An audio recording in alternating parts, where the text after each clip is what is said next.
Kolla starring Rajisha Vijayan, Priya Prakash Varrier, directed by Sooraj Varma.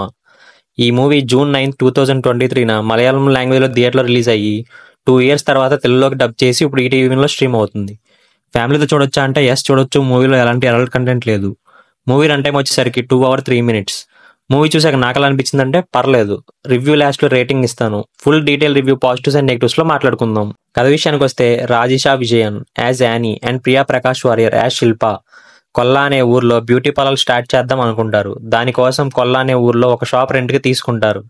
And అక్కడ పక్కన ఉన్న షాప్స్ వాళ్ళతో పరిచయం పెంచుకుంటారు.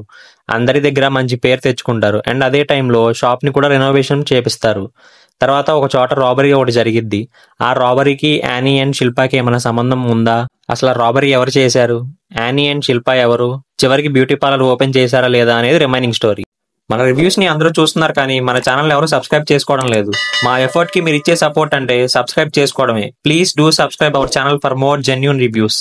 మూవీలో పాజిటివ్స్ వచ్చేసరికి రాజశ్రీ విజయన్ అండ్ ప్రియా ప్రకాష్ వారియర్ గారి పర్ఫార్మెన్స్ చాలా బాగుంది. Movie story and screen play బాగుంది. తెలుగు డబ్బింగ్ కూడా బాగానే ఉంది.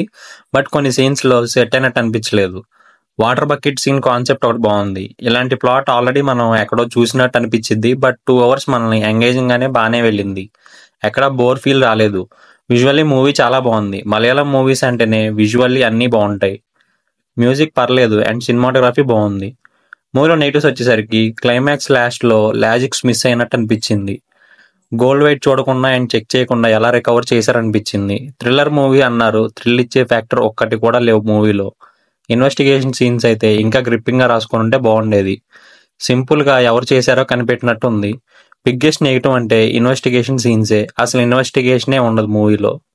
నా ఫైనల్ వర్డిక్ట్ వచ్చేసరికి 1 time watchable for good drama. ఈ మూవీకి నేను ఇచ్చే rating 2.25 out of 5. That's it for today. మళ్ళీ ఇంకో రివ్యూతో కలుసుకుందాం.